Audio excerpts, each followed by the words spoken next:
ಒಂದು ಸಲ ಯಮರಾಜ ತನ್ನ ದೂತನನ್ನು ಕರೆದು ಆಜ್ಞೆ ಮಾಡಿದ, ಇಲ್ಲೋಡು, ಭೂಮಿ ಮೇಲೆ ಹೋಗು, ಇಂಥ ನಗರದೊಳಗೆ ಇಂಥ ಪ್ರದೇಶದಲ್ಲಿ ಒಬ್ಬ ಮಹಿಳೆ ಇಬ್ಬರು ಮಕ್ಕಳಿಗೆ ಈಗ ತಾನೇ ಜನ್ಮ ನೀಡಿ ರಸ್ತೆ ಬದಿಯಲ್ಲಿ ಮಲಗಿದ್ದಾಳೆ. ಭಿಕ್ಷುಕಿ ಆಕೆ ಆಯುಷ್ಯ ಮುಗ್ದಿದೆ.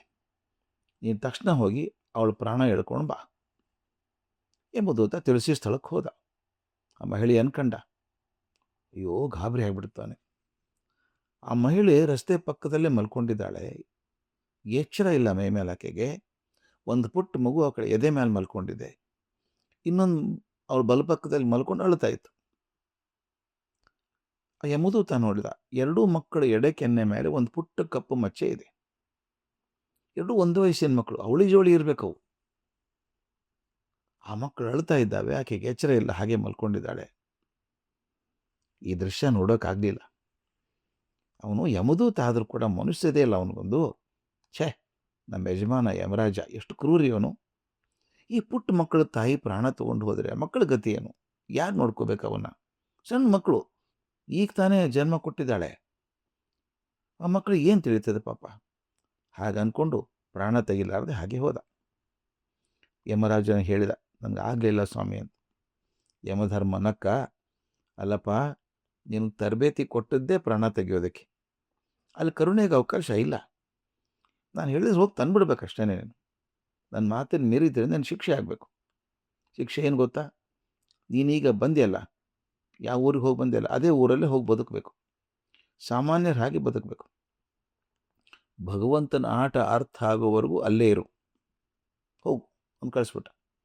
ಒಂದು ಕ್ಷಣದೊಳಗೆ ಯಮದೂತ ಮನುಷ್ಯನಾಗಿ ಅದೇ ಊರಿನ ರಸ್ತೆ ಬದಿಯಲ್ಲಿ ಬರೀ ಮೈಯಲ್ಲಿ ನಿಂತಿದ್ದ. ವಿಪರೀತ ಚಳಿ, ಗಡಗಡ ನಡುಗ್ತಾ ಇದ್ದ. ದಾರಿಯಲ್ಲಿ ಹೋಗ್ತಿದ್ದ ಒಬ್ಬ ಚಮ್ಮಾರ ಇವನು ನೋಡಿದ. ಯಾಕೋ ಹಿಂಗೆ ನಿಂತಿದ್ಯಾ ಅಂದ. ಏನು ಮಾಡಲಪ್ಪ, ನನಗೆ ಯಾರೂ ಇಲ್ಲ, ಬಡವ ಅಂದ. ಬಾ, ನನ್ನ ಜೊತೆಗೆ ಬಾ. ಚಮ್ಮಾರು ಮನೆಗೆ ಕರ್ಕೊಂಡು ಹೋದ. ಬಟ್ಟೆ ಹಾಕಿಕೊಟ್ಟ ಅವನಿಗೆ. ನನ್ನ ಮನೇಲಿ ಇದ್ದುಬಿಡು, ನನಗೆ ಸಹಾಯಕ ಮಾಡ್ಕೊಂಡಿರು ಅಂದ. ಅವನು ಸಹಾಯಕನಾಗಿ ಇದ್ದುಬಿಟ್ಟ. ದಿನಗಳು ಕಳೆದು ಕಳೆದು ಕಳೆದು ಯಮದೂತ ಈ ಚಮ್ಮಾರಿಕೆಯಲ್ಲಿ ಎಕ್ಸ್ಪರ್ಟ್ ಆಗಿಬಿಟ್ಟ. ಯಜಮಾನನಿಗೆ ಸಹಾಯ ಮಾಡಿಕೊಂಡು ವ್ಯಾಪಾರ ಚೆನ್ನಾಗಿ ಬೆಳೆಸಿದ. ಅವನು ತಯಾರು ಮಾಡ್ತಿದ್ದಂಥ ಚಪ್ಪಲಿ ಭಾಳ ಹೊಸ ರೀತಿದು ಮತ್ತು ವಿಶೇಷ. ಆದ್ದರಿಂದ ಅಂಗಡಿಗೆ ಭಾಳ ಬೇಗ ಪ್ರಸಿದ್ಧಿ ಬಂತು. ಅದು ಇಡೀ ಊರಿನಲ್ಲೇ ಶ್ರೇಷ್ಠ ಚಪ್ಪಲಿ ಮಾರುವಂಥ ಮಳಿಗೆ ಆಯಿತು. ಎಷ್ಟರ ಮಟ್ಟಿಗೆ ಪ್ರಸಿದ್ಧಿ ಆಯಿತು ಅಂದರೆ ಬೇರೆ ಬೇರೆ ನಗರಗಳಿಂದ ಗಿರಾಕಿಗಳು ಬಂದು ಇಲ್ಲಿಂದ ಚಪ್ಪಲಿ ತೊಗೊಂಡು ಹೋಗ್ತಾಯಿದ್ರು. ಯಜಮಾನ ಶ್ರೀಮಂತ ಆದ. ಒಂದು ದಿವಸ ಹಿಂಗೆ ರಸ್ತೆಯಲ್ಲಿ ನಡ್ಕೊಂಡು ಹೋಗ್ತಿರ್ಬೇಕಾದ್ರೆ ಒಂದು ದೊಡ್ಡ ಬಟ್ಟೆ ಅಂಗಡಿ ಇತ್ತು. ಅದ್ರ ಮುಂದೆ ಭಾರಿ ಐಷಾರಾಮಿ ಕಾರ್ ಬಂದು ನಿಂತ್ಕೊಳ್ತು. ದೊಡ್ಡ ಕಾರು ನಿಂತ್ಕೊಳ್ತು. ಅದರೊಳಗಿಂದ ಒಬ್ಬ ಶ್ರೀಮಂತ ಮಧ್ಯ ವಯಸ್ಸಿನ ಮಹಿಳೆ ಕೆಳಗಿಳಿದ್ಲು. ಆಕೆ ನೋಡಿದ್ರೆ ಗೊತ್ತಾಗ್ತಿತ್ತು ಎಷ್ಟು ಶ್ರೀಮಂತರವರು ಅಂತ. ಆಕೆ ಮೈ ತುಂಬ ಆಭರಣ ಹಾಕ್ಕೊಂಡಿದ್ದಾಳೆ. ಅವಳ ಹಿಂದೆನೇ ಸುಮಾರು 5-6 ವರ್ಷನ ವಯಸ್ಸಿನ ಇಬ್ಬರು ಹುಡುಗಿಯರು ನಗನಗ್ತಾ ಇಳಿದ್ರು ಕಾರಿಂದ. ಇವು ನೋಡ್ತಾನೆ ಇದ್ದ. ಆ ಇಬ್ಬರು ಹುಡುಗಿಯರ ಎಡಕೆನ್ನೆ ಮೇಲೆ ಒಂದು ಪುಟ್ಟ ಮಚ್ಚೆ ಇತ್ತು. ಅವನು ನೋಡಿದ ತಕ್ಷಣ ಯಮದೂತನಿಗೆ ಆಶ್ಚರ್ಯ ಆಯಿತು. ಅರೆ, ಕೆಲವು ವರ್ಷಗಳ ಹಿಂದೆ ಆ ತಾಯಿ ದೇಹದ ಹತ್ರ ಇದ್ದ ಮಕ್ಕಳು ಇವರೇನಾ? ತಕ್ಷಣ ಹೋಗಿ ಆ ಶ್ರೀಮಂತ ಮಹಿಳೆಯನ್ನು ಕೇಳಿದ, ಅಮ್ಮ, ಇವರಿಬ್ಬರು ನಿಮ್ಮ ಮಕ್ಕಳ? ತುಂಬ ಚೆನ್ನಾಗಿದ್ದಾರೆ ಅಂದ. ಮಹಿಳೆ ಆ ಕಡೆ ಈ ಕಡೆ ನೋಡಿ, ಯಾರೂ ಇಲ್ಲ ನೋಡಿ, ಇಲ್ಲಪ್ಪ, ನಿಟ್ಟುಸಿರು ಬಿಟ್ಟು ಹೇಳಿದರು, ಹಾಗಿದ್ರೆ ಚೆನ್ನಾಗಿತ್ತಪ್ಪ, ನನ್ನ ಮಕ್ಕಳ ಭಾಗ್ಯ ಇಲ್ಲ.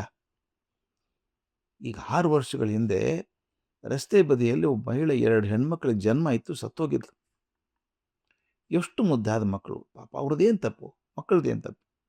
ಹೇಗೂ ನನ್ನ ಮಕ್ಕಳಿಲ್ಲಲ್ಲ ಅಂತ ಕರ್ಕೊಂಬಂದು ಕಾನೂನು ಪ್ರಕಾರ ದತ್ತು ತೊಗೊಂಡಿದ್ದೇನೆ. ಈಗ ಇಬ್ಬರು ಮಕ್ಕಳು ನನ್ನ ಎಲ್ಲ ಆಸ್ತಿಗೆ ವಾರಸುದಾರರು ಅಂತ ಸಂತೋಷವಾಗಿ ನಕ್ಕಳಂತೆ.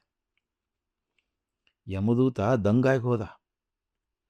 ಯಮಧರ್ಮ ಹೇಳಿದ್ನಲ್ಲ, ಭಗವಂತನ ಆಟದ ಅರ್ಥ ಆಗೋವರೆಗೂ ಅಲ್ಲೇ ಭೂಮಿ ಮೇಲೆ ಇರು ಅಂತ.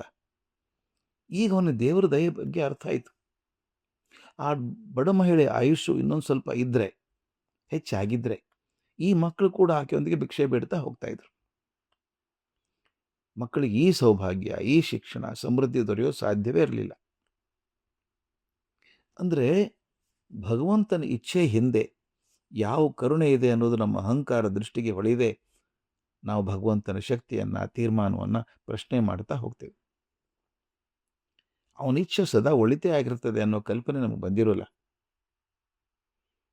ನೋಡಿ, ಯಮದೂತ ಅಂದ್ಕೊಂಡ ತಾಯಿ ಪ್ರಾಣ ತಗೊಂಡು ಹೋಗಿದ್ರೆ ಮಕ್ಕಳಿಗೆ ತೊಂದರೆ ಆಗ್ತದೆ ಅಂದ್ಕೊಂಡಿದ್ದ. ಆದರೆ ಭಗವಂತನ ಇಚ್ಛೆ ಆ ಮಕ್ಕಳಿಗೆ ಒಳ್ಳೆಯದಾಗಲಿ ಅಂತ ಹೇಳಿ ಆ ತಾಯಿ ಪ್ರಾಣ ತಗೊಂಡು ಹೋಗಿ ಮಕ್ಕಳಿಗೊಂದು ಬೇರೆ ಸ್ಥಾನ ಮಾಡಿಕೊಟ್ನಲ್ಲ. ಇದನ್ನು ನೆನೆಸ್ಕೋಬೇಕು ನಾವು. ಭಗವಂತ ಮಾಡೋದು ಒಳ್ಳೆಯದಕ್ಕೆ ಮಾಡ್ತಾನೆ. ಆತ ಮಾಡಿದ್ದು ಆ ಕ್ಷಣಕ್ಕೆ ನಮಗೆ ಒಳ್ಳೇದು ಅನ್ನಿಸ್ಲಿಕ್ಕಿಲ್ಲ. ಅಯ್ಯೋ ನಮ್ಗೆ ಅನ್ಯಾಯ ಆಯಿತು, ಅಯ್ಯೋ ದೇವರಿಗೆ ಕಣ್ಣಿಲ್ಲ, ದೇವರು ನೋಡೋದಿಲ್ಲ ಅಂತೆಲ್ಲ ಬೈತೀವಿ. ದೀರ್ಘಕಾಲದ ದೃಷ್ಟಿಯನ್ನು ಇಟ್ಕೊಂಡಂಥ ಭಗವಂತ ಯಾವ ರೀತಿ ತೀರ್ಮಾನ ಮಾಡಿದ್ದಾನೆ ಅನ್ನೋದು ನಮ್ಗೆ ಹೊಳೆದಿರೋಲ್ಲ. ಅದು ಅರ್ಥ ಆದಾಗ ಅವನ ಕರುಣೆಗೆ ನಾವು ಮಣಿತೇವೆ.